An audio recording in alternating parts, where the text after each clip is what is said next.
Muy buenas tardes, mi nombre es Lucenaida Murillo Vázquez, estudiante de Psicología Virtual de la UBI. Y estamos en el grupo número 15 con mis compañeras Adriani Carrillo y Mayra Alejandra Crispín Sanabria. En esta tarde queremos hablar sobre conceptos básicos de la investigación en psicología. Vamos a hacer un recorrido sobre todo lo que hemos visto en el curso Investigación en Psicología. Yo quiero empezar dándoles unos conceptos generales de lo que es la investigación. Primero, la definición de investigación, que se entiende como un conjunto de procesos ordenados, sistemáticos, empíricos y críticos que se aplican a un problema o fenómeno, que tiene como propósito generar nuevos conocimientos. Esta definición la encontramos en la guía de la unidad 1, en la guía temática del curso Investigación en Psicología de la UNI. Eh, Hablando de la investigación en psicología, encontramos que la investigación ha sido un punto fundamental para darle a nuestra profesión, a nuestra ciencia, un fundamento y una base. Es importante también entender que para que la investigación en cualquier área de conocimiento eh, tenga peso, debe aplicar el método científico. Y nuestra área de psicología no es la excepción. Entonces, en nuestra área también se utiliza el método científico con sus 6 pasos, que es la observación, plantear una hipótesis, experimentación, análisis de resultados, sacar conclusiones. Entonces, la investigación es sumamente importante. ¿Por qué? Porque nos ayuda a desarrollar un pensamiento crítico, nos ayuda a ser más creativos, a no quedarme solo con las teorías pasadas, sino a crear nuevas teorías. También vamos a dar una mirada histórica, un recorrido por la historia de la investigación. Y vemos que la investigación parte del idealismo filosófico, que viene del pensamiento griego, donde pensaba y reconocía la importancia de las ideas para llegar al conocimiento. Hablando de que la investigación busca alcanzar y obtener nuevos conocimientos.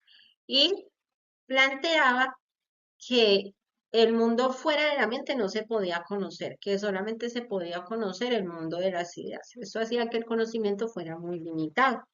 Del idealismo pasamos al materialismo filosófico, que afirma que el mundo es material y que existe independientemente de las ideas o la conciencia y que por esa razón puede ser conocido. Es una postura contraria a lo que era el idealismo y abrió grandes puertas para que la investigación se pudiera desarrollar. Luego tenemos el positivismo.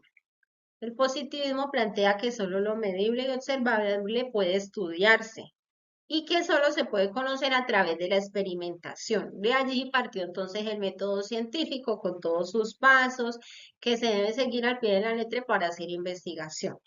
Y esos pasos son los que permiten verificar que los datos y todas las teorías y conocimientos nuevos que se generen pues sean confiables.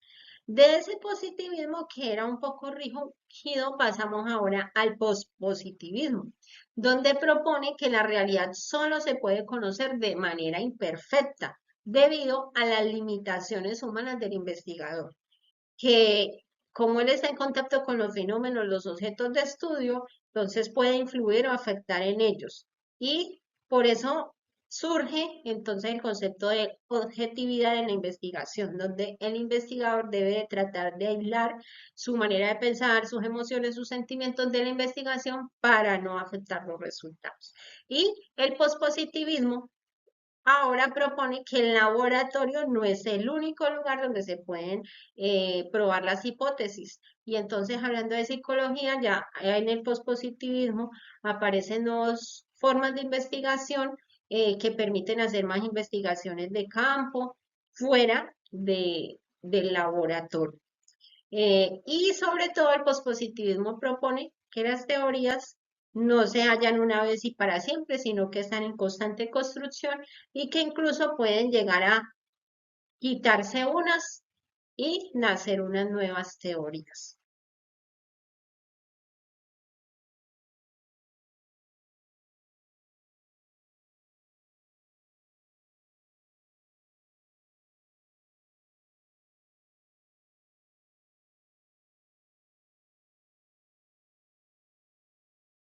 Continuando con nuestro tema, ahora hablaremos de los alcances de la investigación. Cuando hablamos de alcance, estamos haciendo referencia al grado de profundidad con que se aborda un fenómeno o un objeto de estudio. Y de ese alcance depende el diseño, los métodos y procedimientos que se usen para realizar la investigación. Esto según Arias 2012 y Castro de Jarano 2024. Encontramos principalmente cuatro alcances en la investigación. Tenemos el alcance descriptivo, que como su nombre lo dice, busca describir las características de un grupo, de una comunidad, de un fenómeno o un objeto de estudio. No busca ni relacionar variables, no solamente describir lo que se está observando. Esto según Galarza 2020. En este alcance es importante tener una buena base teórica para saber cuáles son los antecedentes del fenómeno que se está estudiando. En el enfoque cuantitativo en este alcance se realiza análisis de datos de tendencia central o de dispersión y no es obligatorio el planteamiento de una hipótesis. En el enfoque cualitativo se realizan estudios de tipo fenomenológico que buscan describir lo que se está observando. El alcance relacional busca, como su nombre lo dice, hacer una relación entre variables y analizar el comportamiento que tienen entre ellas, cuantificar, analizar su comportamiento para determinar y poder sustentar la hipótesis. En el enfoque cuantitativo se realiza la aplicación de estadística inferencial para poder realizar este tipo de alcance. Y en el cualitativo se proponen estudios con análisis de contenido lingüístico, codificación y se propone relacionar lo que los integrantes de los participantes de la investigación piensan. Tenemos ahora el alcance explicativo. Este solo busca explicar el fenómeno, busca explicar sus características, eh, establecer una causa y un efecto entre las variables y es importante que este alcance tenga una base también teórica importante. En el enfoque cuantitativo se aplican estudios de tipo predictivo y en el enfoque cualitativo está basado también en análisis lingüístico. Se utiliza mucho en estudios de análisis lingüístico, como un ejemplo pues de cómo se puede eh, utilizar este alcance. Tenemos finalmente el alcance exploratorio que busca explorar temas que no han sido estudiados antes, como objetos, fenómenos de estudio que no se han estudiado previamente, entonces explorarlos para ver qué nuevo conocimiento se puede obtener a partir de ellos. En los elementos del problema tenemos los objetivos, las preguntas, la justificación, viabilidad del estudio, evaluación de deficiencias y por último las consecuencias de la investigación. Entonces, en los objetivos tenemos que estos indican lo que se pretende alcanzar en la investigación y además deben formularse con precisión. En las preguntas, estas son interrogantes que dirigen la búsqueda a las respuestas en la investigación. En la justificación indican lo que se pretende alcanzar en la investigación y orientan el desarrollo del estudio. Eh, los objetivos y la justificación son relacionados. Y en la viabilidad del estudio tenemos que se tiene en cuenta el tiempo, los recursos económicos, los materiales disponibles. Y pues ya que ello depende hasta dónde se puede llegar con el estudio. En la evaluación de deficiencias, nos podemos hacer preguntas como ¿qué más necesitamos saber del problema? ¿Qué nos falta estudiar o abordar en la investigación? ¿Y qué no se ha tenido en cuenta o qué no se ha considerado?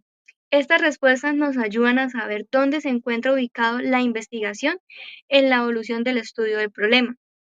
En las consecuencias de la investigación, aunque no sean con fines científicos, pero sí éticos, es necesario que el investigador se cuestione acerca de las consecuencias que el estudio puede traer o que la investigación puede traer. En las etapas del desarrollo teórico tenemos la redacción del marco teórico.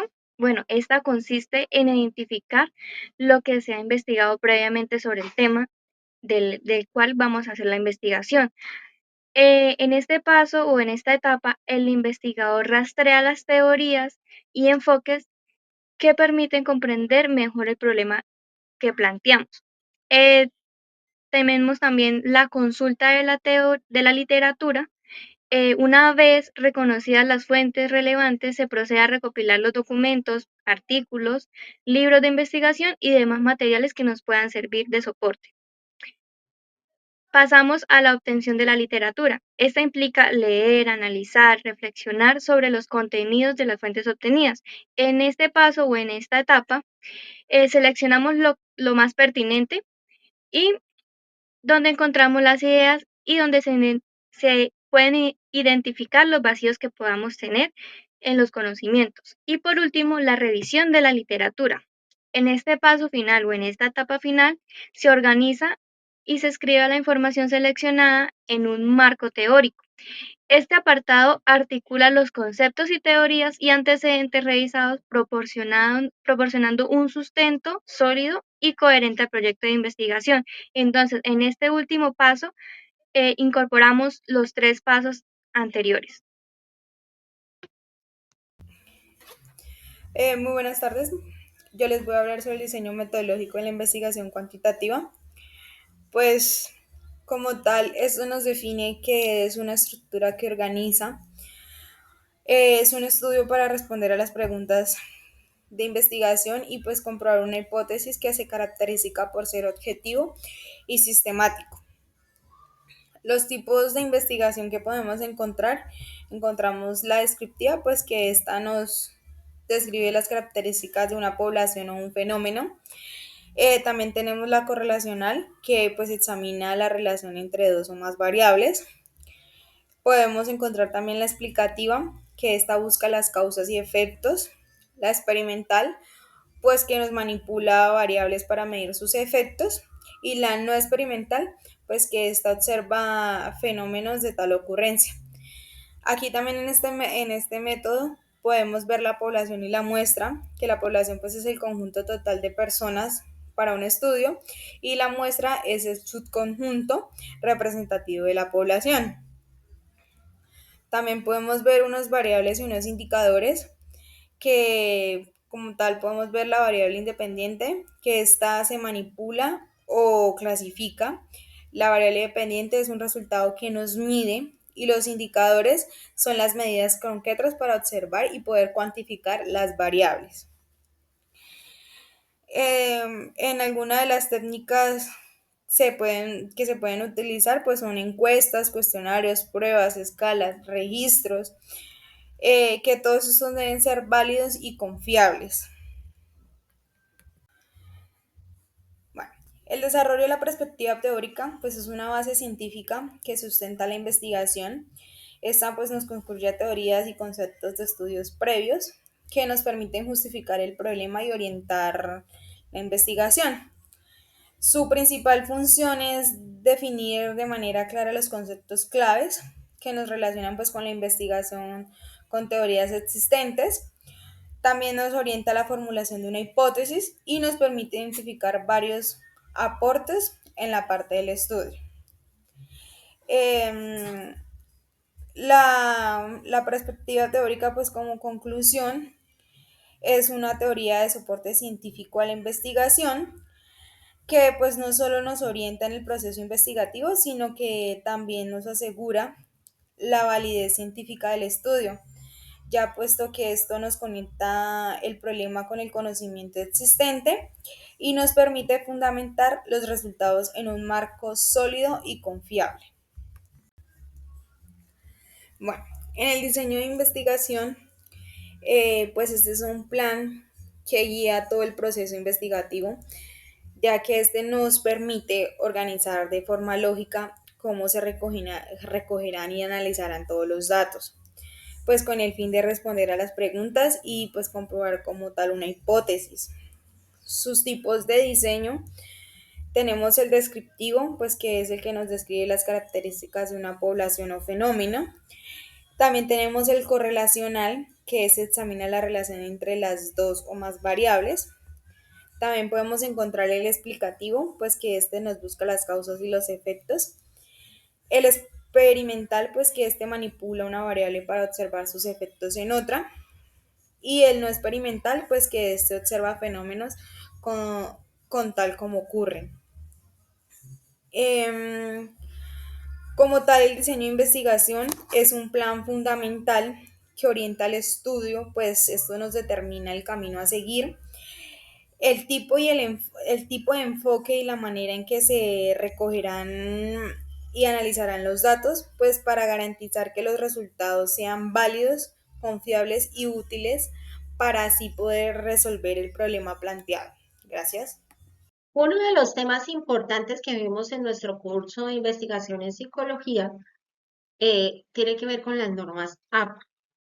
Las normas APA nos enseñan cómo presentar un buen informe de investigación y sobre todo nos motivan a respetar el pensamiento de otros autores. Es importante conocerlas, aprendérnoslas y trabajar con ellas para evitar cometer plagio. Porque así como queremos que respeten nuestros pensamientos, nuestros trabajos, nuestras ideas, también debemos aprender a respetar a otros autores. Entonces, en esta tarde voy a hacerles un corto resumen de lo que son las normas APA. Son unas normas que nos da la Asociación Americana de Psicología y tienen unas normas generales. En cuanto a la presentación del trabajo, nos habla de que pues debe tener unos márgenes de 2,5 en todos los márgenes. Se debe aplicar sangría en la primera línea de cada párrafo. Siempre el trabajo debe ir alineado a la izquierda. Las hojas deben ser tamaño carta, en orientación vertical y con un espaciado doble, con doble espacio. Las fuentes permitidas es Arial, Calibri o Times New Roman, 12 puntos. Hablando pues de la presentación general. Si hablamos ya de la citación de autores, es importante siempre que vayamos a poner una cita, ya sea textual, parafraseada, poner el apellido del autor o los autores y el año de publicación. Y muy importante al final del trabajo poner la referencia bibliográfica de la cual se tomó esa cita.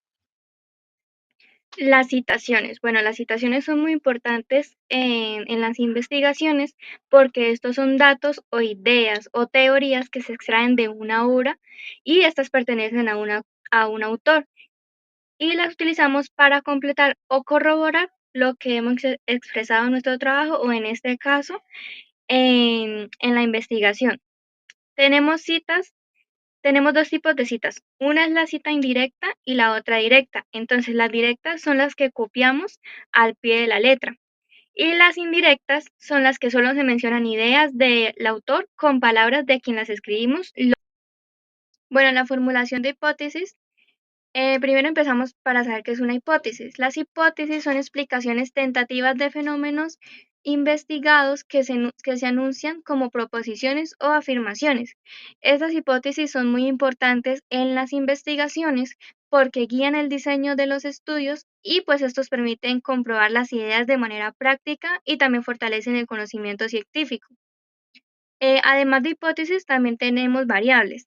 Las variables son propiedades que pueden fluctuar, cuya variación es susceptible de medirse u observarse. En las hipótesis tenemos unas cosas que las caracterizan. Entre ellas están que son unas herramientas de pensamiento, las cuales permiten obtener conclusiones a partir de un escenario mental, probable o no. O sea, que puede pasar tanto como no puede suceder. También esas hipótesis se desprenden de la realidad y surgen por lo general de la observación de un fenómeno existente. También pueden ser probables o improbables. Puede ser más o menos propensa a la verdad siempre y cuando esta pueda ser demostrada o refutada mediante razonamientos lógicos y de investigación empírica. Para eso se realiza la investigación y podemos comprobar la hipótesis. En las hipótesis tenemos tres tipos, que son de investigación, nulas y alternativas. Entonces, la hipótesis de investigación son proposiciones tentativas sobre las posibles relaciones entre dos o más variables. En las hipótesis nulas, en este caso son proposiciones que niegan o refutan la relación entre variables. Y por último, las alternativas, que son probabilidades diferentes o alternas de las hipótesis de investigación y nulas. En este caso, en las hipótesis alternativas vemos que utilizamos la hipótesis de investigación y nulas.